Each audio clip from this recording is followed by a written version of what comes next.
350 वर्षाच्या यावनी आक्रमणांचा नायनाट करून शिवरायांनी रायगडावर हिंदूंचं सार्वभौम सिंहासन निर्माण केलं आणि ज्येष्ठ शुद्ध त्रयोदशी या दिवशी महाराजांना राज्याभिषेक झाला.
पृथ्वीवर गंगा अवतरावी आणि जगाच्या कल्याणासाठी भगवान शिवशंकरानं ती आपल्या जटामंडलात धारण करावी. अगदी तसंच लाखो वीरांच्या बलिदानानं मिळालेलं स्वराज्य छत्रचामराच्या रूपानं छत्रपती शिवरायांनी हिंदवी स्वराज्याची ही लोकभावना रायगडी आपल्या मस्तकी धारण केली. राजधानी रायगड कैलासाच्या दिमाखानं झळकत होता. पाचही पातशाळांच्या उडान धडकी भरवत होता. सह्याद्रीच्या अंगा खांद्यावर महाराजांनी अनेक दुर्ग बांधले, पण राजधानी रायगडाचा रुबाबच काही अगदी इंद्राच्या ऐरावतासारखा सुंदर चौफेर उंच उंच काय कबेन कडी. पायथ्याशी उभं राहून वर पाहिलं तर डोळीचं मुंडाचं मागं पडत. गडाचा माथा अगदी आभाळात घुसलेला. गडावर जायला एकच मुख्य मार्ग, चौफेर घनदाट जंगल आणि मावळी सैन्याचा खडा पहारा. यातून वर जायची हिंमत फक्त वाऱ्याला आणि खाली उतरायची परवानगी पावसाच्या पाण्यालाच. असं या रायगडाचं रूप पाहून तेव्हा नाही तेव्हा वाटावा. आषाढ मेघांनी भरभरून पावसाचं पाणी महाराष्ट्राच्या ओंजळीत पोहोचलं. नदी नाले दुथडी भरून वाहू लागली. पाऊस काळात लष्करी मोहिमा थांबलेल्या असत. महत्वाचं सैन्य खाशा शिबंदीच्या फौजेशिवाय उरलेलं सैन्य आपापल्या शेतात वावरात शेती करण्यात व्यस्त असायचं. महाराजांचा तसा हुकूमच होता. शेती भाती करत पावसात भिजत आणि पांडुरंगाला भजत आषाढ संपला. देवळा रावळा नंदादीपाच्या उजेडात पोथ्या पूर्ण ऐकत व्रतवैकल्याचा श्रावण सरला. भाद्रपदाचा गणेशोत्सव झाला. पितर पंधरवड्यात पितरांना तर्पण झाली आणि अश्विन उजाडला. अश्विन शुद्ध प्रतिपदेला सगळ्या महाराष्ट्राच्या घराघरात घटस्थापना होऊ लागली. रायगडाच्या राजवाड्यात महाराजांच्या देवघरात महाराष्ट्राची कुलस्वामिनी आई तुळजाभवानीची घटस्थापना झाली.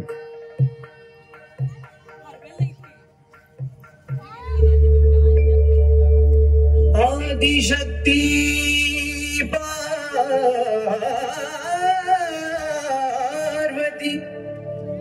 अगाध तुझी माया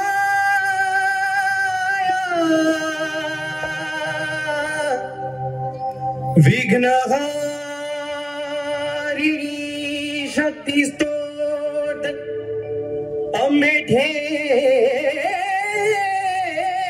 तुझी छाया. अंबाबाईच्या नावानं उदा उदा उदा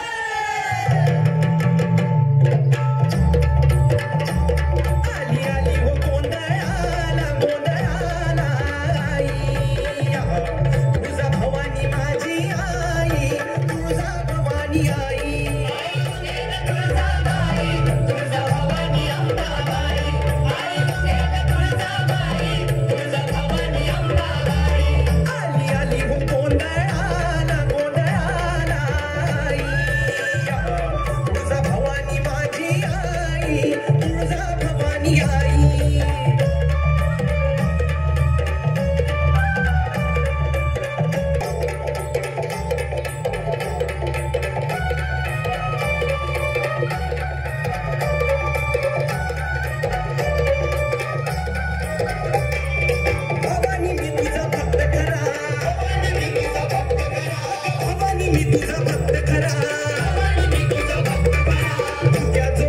नाच नाच की भक्तीची परडी सावळ डुक डुक ज्ञान रसाचा जरा अहो ज्ञान रसाचा जरा कवड्याची माळा घालून गळा कवड्याची माळा घालून गळा मागू जोग बाजरा मागू जोग बाजरा मागू जोग बाजरा अगं येला धावून आली रे भवानी माझी आली आली हो गोंधळाला गोंधळाला आई तुझा भवानी माझी आई तुझा भवानी आई तुझा भवानी अंबाबाई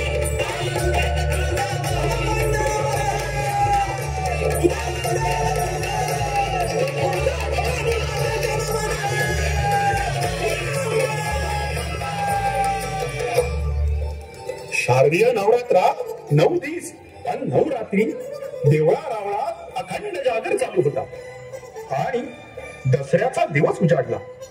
हळद कुंकवाच्या आणि फुलांच्या खाली झाकलेली भवानी तलवार महाराजांनी उचलून आपल्या भाळाला लावली. अकाल मृत्यू हरण विघ्न व्याधी विनाशनम अंबा पादोदकम तीर्थम जठरे हार्याम्यहम्. उदयोस्तु जगदंब उदयोस्तु. अहो साहेब, तुमच्या आशीर्वादानं हे रयतेचं राज्य हिंदवी स्वराज्य निर्माण झालं. तापी नदीच्या उगमापासून कावेरीच्या तीरापर्यंत हिंदवी स्वराज्याच्या सीमा पोहोचल्या पाहिजेत. आमच्या प्रयत्नांना यश मिळू द्या. दक्षिण दिग्विजयाच्या मोहिमेसाठी आपले आशीर्वाद असू द्या. जय भवानी. हर हर हर हर हर हर हर घरोघरी कुळाच्या कुरकून 4 महिने बाजूला ठेवलेली हत्यार म्हणजेच भाले, बर्चा, कुऱ्हाडी, तलवारी धुवून पुसून पाटावर पुजली गेली. रायगडावरल्या तटाबुर्जांवरल्या तोफा ठासून त्यांना बत्ती दिली गेली. राजांचा मर्दानी शाही दसरा दणाणू लागला. खोऱ्यातून त्याचे प्रतिध्वनी उमटू लागले.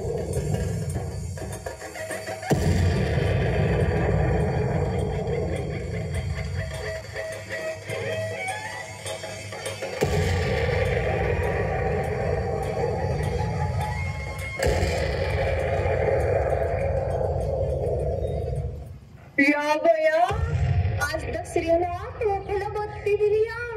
राजांचा दसरा दोलंतोय चांगलाच. अगं ये हिरा, काय एकलीच बडबडत बसली अगं गडाकडे बघत. सारजाक्का, लई कौतुक वाटतंय राजाच्या गडाकडे बघाया. असं वाटतंय एक डाव डोळं भरून गड निरखावा, डोळ्यामध्ये साठवून ठेवावा. खरं हाय पोरी, आपल्या राजामुळं सोन्याचा दिस बघायला मिळाला. नशीब आपलं. पण चला बाया, मोठ काम पडल्या ती आवराया पाहिजे.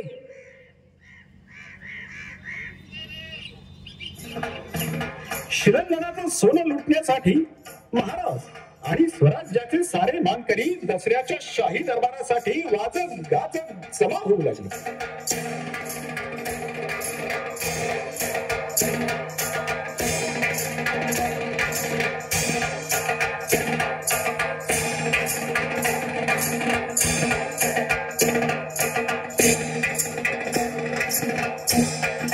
हर हर हर हर सोनं घ्या, सोन्यासारखं राहा. आमचं पण सोनं घ्या आणि सोन्यासारखं राहा. सोनं घ्या. होय होय होय, तुम्ही घ्या, तुम्ही घ्या. होय होय सोनं घ्या. सोनं घ्या, सोनं घ्या. होय होय होय, तुम्ही घ्या, तुम्ही घ्या. होय होय होय. तुळजा भवानी की जय.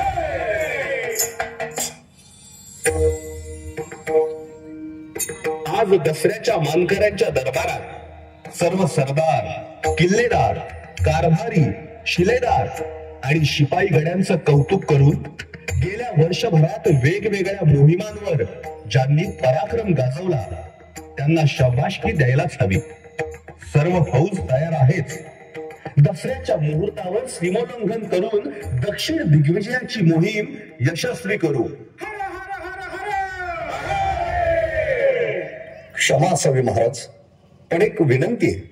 बोला पंत, निसंकोच बोला. महाराज, अगदी 2 दिवसावरच कोजागिरी पौर्णिमा आहे. आदिशक्ती जगदंबेचा जागर करून चंद्राला दुधाचा नैवेद्य अर्पण केल्यावर सर्वांनाच प्रसादाचा लाभ घेता येईल. आपली आज्ञा असेल तर. वा वा पंत वा. आमच्या साऱ्याच धारकऱ्यांना या प्रसादाचा लाभ मिळू द्या. पंत, सर्वांसाठीच गडावर दुधाची व्यवस्था करा. जशी आज्ञा महाराज.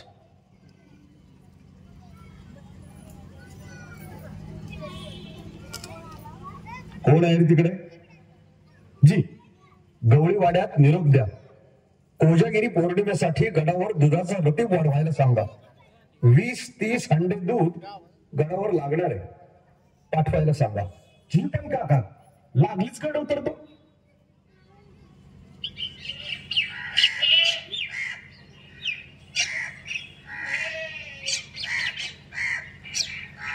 राम राम पाटील मामा.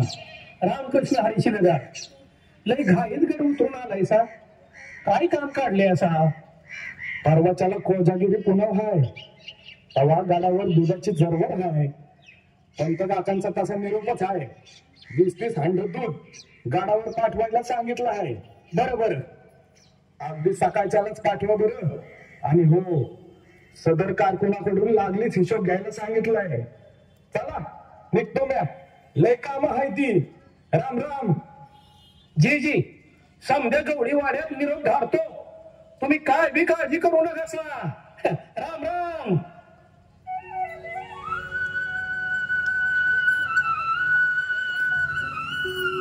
आल्याला आज बाळाची हाय दूध घेऊन गोदावर जाणार आहे. आपल्या राजाला पाहणार आहे मी.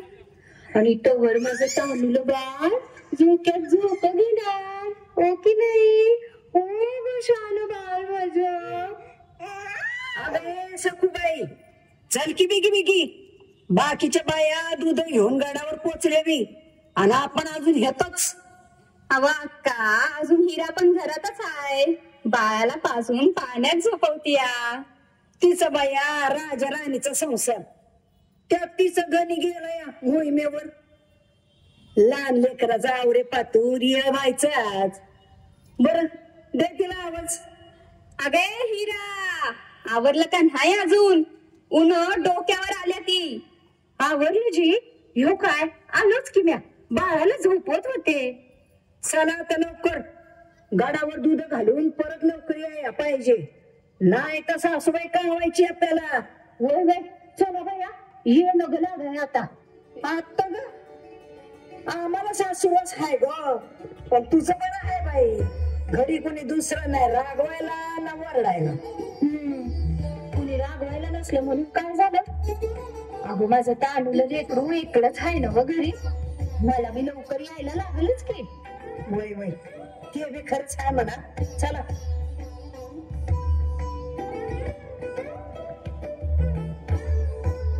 घ्या, चालता बोलता आपण गडाच्या दरवाजा पाठून आलो की.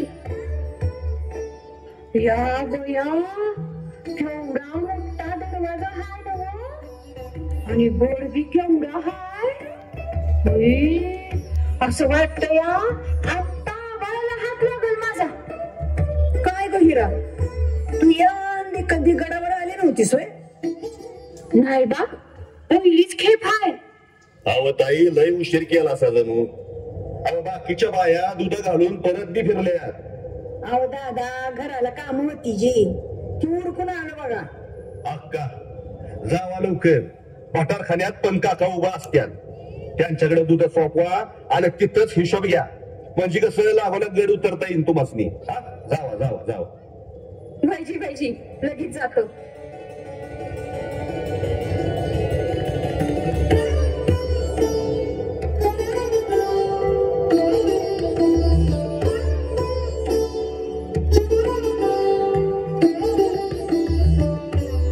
काय ग पोरींनो, किती हंडे दूध आणलेत? हे बघा, आमच्या तिघींचं मिळून एक एक, म्हणजे 3 हंड आहे त्याची. बर बर बर, असू दे. हे हंडे रिकामे करून आला. तोपर्यंत तुमच्या हिशोबाची रक्कम देतो.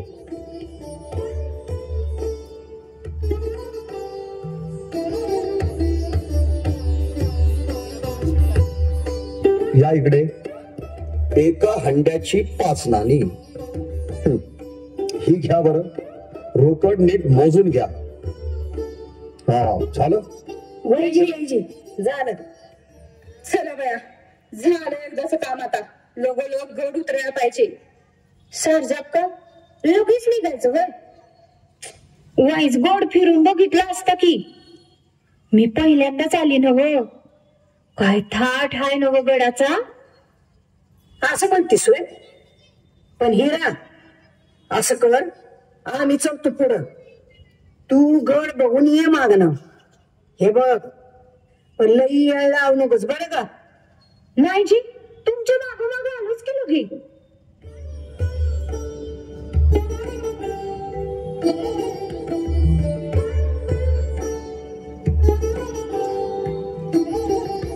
लई ग्वाड वाटतंय बघा. डौलदार माड्या. हे हत्ती पाण्याचं टाकन का. घोड्यावर बसून फिरणार शिलेदार. पालखीतून चाललेलं मानकरी. सारं कस बैजवार. कुठं गलका नाही, कारडा वरडा नाही. सारं कस शिस्तवार आहे. माझ्या राजाचा दराराच हा तसा. तर मला कधी बघायला मिळेल राजाचं देवासर करू. धनी स्वारीवरून आलं ना की यांना सांगणारच आहे मी. आता मला एक डाव राजाचं दर्शन घेऊन द्याच म्हणून. अगं बया, समोर बाजारपेठ दिसते. माया तांदूला ना अंगड टोपड घ्यावं का. नाहीतरी दुधाच्या रतिबाचं पैका आहेतच की. घेतेच मी.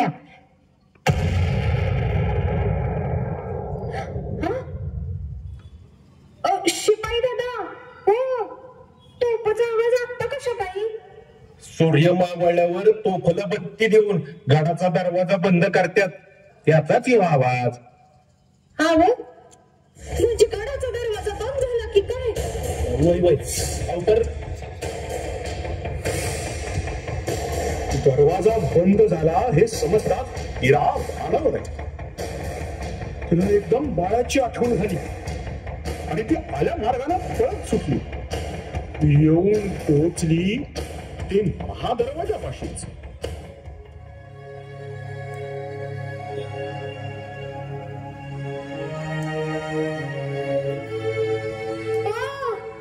शिपाई दादा, हो दरवाजा उघडा की, मला घरी जायचंय. हो अहो ताई, सूर्यास्ताला गडाचा दरवाजा बंद होतोच.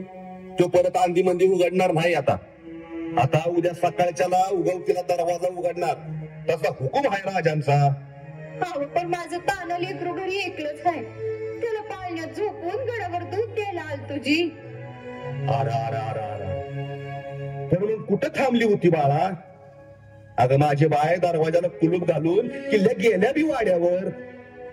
आता राजांच्या खासच्या हुकमा बिगर दरवाजा उघडला जाणार नाही माझी बाय. थांब जरा, हतच थांब. आम्ही विचारून बघतो किल्लेदारासनी. थांब येत. बघाव दादा, माझ्यासाठी एवढं करा की, नाहीतर माझं घर एकलंच रातभर भुकन रडलो. हो तुमच्या पाया पडतो म्या, मला खाली सोडा की. अगं माझे बाय दम धर, दम धर जरा. मी निरोप धाडलाय ना व, तवर बस की इथं गुमान बस.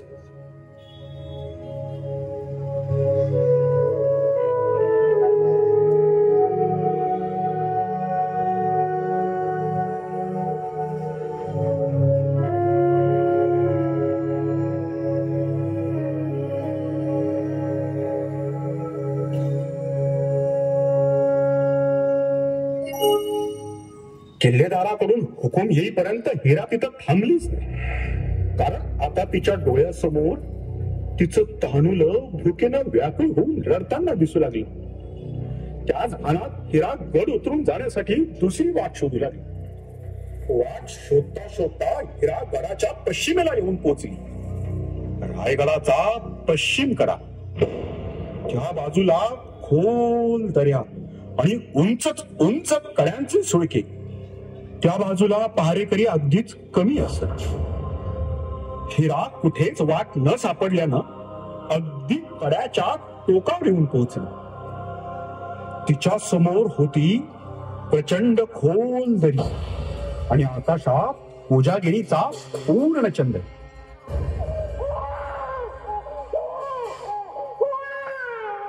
पण मनात मात्र भुकेनं व्याकुळ झालेलं रडणारं बाळ डोळ्यासमोर दिसत होतं. त्या विचारातच हिरानं निश्चय केला. कडेवरचा दुधाचा हंडा खाली ठेवला, पदर सावरून कमरेला खोचला आणि कड्यावरून पाय खाली सोडून हिरा कपारीला विलगली. हातापायाच्या बोटांनी आधार घेत कड्या कपारीत बोट रुतवीत हिरा तो कडा उतरू लागली. हिराचं हे वेडधाडस पाहून कोजागिरीचा चंद्र सुद्धा काही काळ रायगडावरच्या आकाशात थांबून राहिला असा. अहो, कारण कळा कसला होतो, प्रत्यक्ष यमराजाच्या पाठीवरूनच हिरा खाली उतरत होती. त्या कड्यावरून खाली उतरायची हिंमत फक्त पावसाच्या पाण्याची आणि वर चढाई करावी ती तरी भोंगवणाऱ्या तुफान वाऱ्याने. हिरा कडा उतरत होती, कपारींमध्ये बोट रुतवीत होती. त्याच कपारींमध्ये एखाद्या घारी गरुडानं घरट केलं असेल तर एखादं विषारी जनावर फुसकारत बाहेर येईल. आपला हात निसटला, पाय सटकला असं झालं तर पण या कशाची पर्वा आता हिराला राहिली नव्हती. तिला आता फक्त तिच्या डोळ्यासमोर तिचं बाळ दिसत होत. कड्याला बिलगून एक घोरपड उतरत होती. बोटांचं बळ वापरून एक सुसर उतरत होती. एक हात आपल्या तानुल्याकडे झेपावत होती. उभ्या सरळ कड्यावरून एक घोरपड उतरत होती. नव्हे बाळाच्या ओढीनं मृत्यूच्या डोक्यावर पाय देऊन कड्यावरून मूर्तिमंत आई उतरत होती. सरळ सोट कड्याचा भाग उतरून हिरा पायथ्याच्या जंगलात उतरली. दगड धोंडे काटे सराटे तुडवत घराच्या दिशेनं धावत सुटली. तिचं तानुलं भुकेने रडून झोपलं होतं. तिनं त्याला लगत उचललं आणि छातीशी कवटाळलं.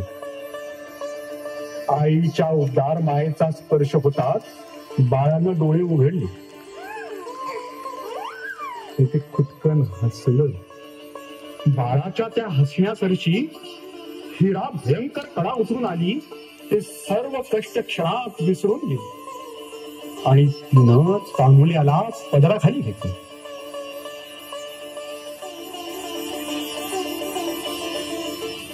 त्याच वेळी रायगडावर गवळण हरवली म्हणून सर्वत्र शोधाशोध सुरू झाली. त्याच गडबडीत एका पहारेकऱ्याला मावळतीच्या कड्यावर हिराचा दुधाचा हंडा सापडला आणि सगळ्यांच्या काळजाचा ठोकाच चुकला. सर्वांना वाटलं गवळण अंधारात कड्यावरून पडली. आता सर्व संपलं. महाराजांपर्यंत ही बातमी पोहोचली. महाराजांच्या खास हुकुमावरनं घराचा दरवाजा उघडला गेला आणि मशालधारी स्वारांची एक तुकडी हिराचं प्रेत शोधण्यासाठी कड्याच्या खालच्या जंगलात घुसली.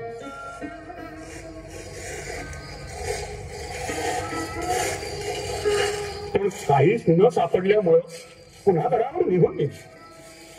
सगळ्यांना वाटलं हिराचं प्रेत रानटी जनावरांनी नेलं असावं.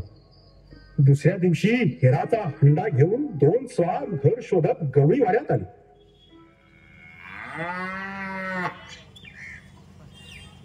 पाटील, ह्यो हंडा कोणाचा?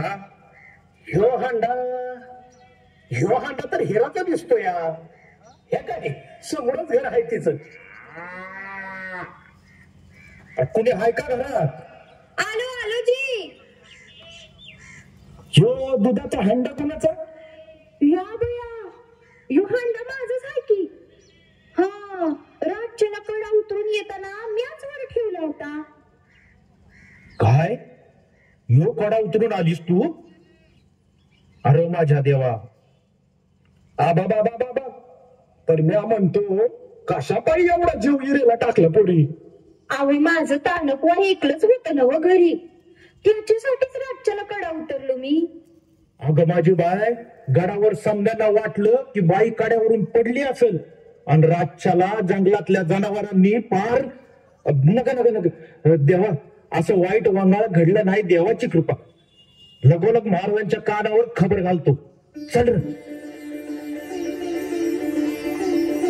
हिरा कड्यावरून खाली पडली नसून ती जिवंत आहे आणि मुलाच्या काळजीनं प्रचंड असा अवघड कडा उतरून सुखरूप तिच्या घरी पोहोचली. ही बातमी वाऱ्यासारखी गडावर पसरली, अगदी जाऊन पोहोचली महाराजांपर्यंत.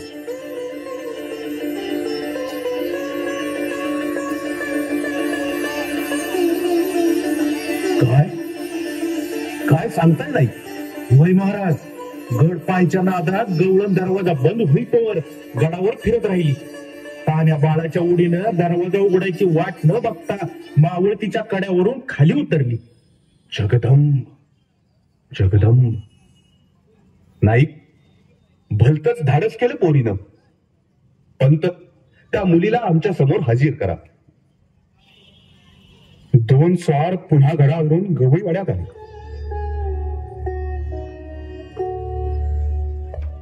अहो हिरा अक्का, घरात आहे का? कोण हाय? आलो आलो जी.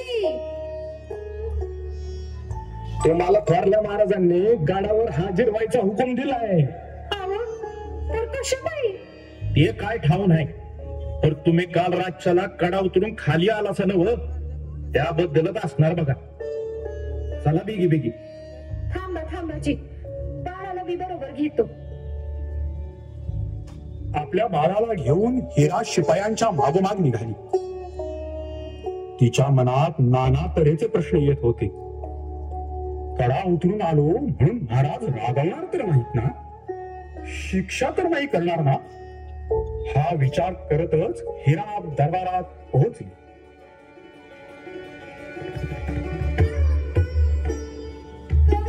महाराज, काल रात्री कडा उतरून खाली गेलेली गवळण दरबारात हजर आहे. ये ये बाळ, अशी आमच्या समोर ये. नाव काय तुझं? माझं नाव आहे हिरकणी. तू गडाचा थाटमाट पाहण्याच्या नादात दरवाजा बंद होईपर्यंत गडावर अडकून पडलीस, ही बातमी आम्हाला कळली. पण एवढा अवघड गडा उतरून जीवावर उदार होऊन तू खाली गेलीस. माझं तानं बाळ घरी एकलंच होतं महाराज. त्याच्या काळजीनं मी रातच्याला कडा उतरून घरी गेलो जी. तुझ्या घरी दुसरं कोणी नाही का? तुझा घरधनी कुठं आहे? माझं घरधनी सौराज्याचा शिलेदार आहे जी, आणि आता मोहिमेवर आहे ती. वा वा, घरधनी स्वराज्याच्या रक्षणासाठी शौर्य गाजवत असताना त्याची गृहलक्ष्मी सह्याद्रीच्या खड्या कापाऱ्यांना आव्हान देते. अशी घटना या महाराष्ट्राच्या मातीतच घडू शकते. हिरा, तुझ्यासारख्या झुंजार माय भगिनी या भूमीत आहेत आणि त्यांच्या पोटी जन्माला येणारे पुत्र हे तितकेच शूर का नाही निपजणार? मुलाच्या ओढीनं का होईना, पण तुझे धाडस केलंस त्याला तोड नाही. संत, या मुलीची खळा नारळानं ओटी भरून तुला सन्मानानं परत पाठवा.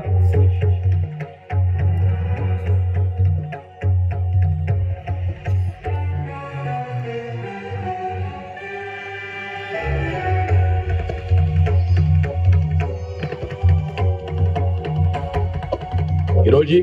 जी महाराज. मावळतीच्या कड्यावर हिराच्या कड्यावरून खाली उतरून गेली, तिथे एक बुरुज बांधा.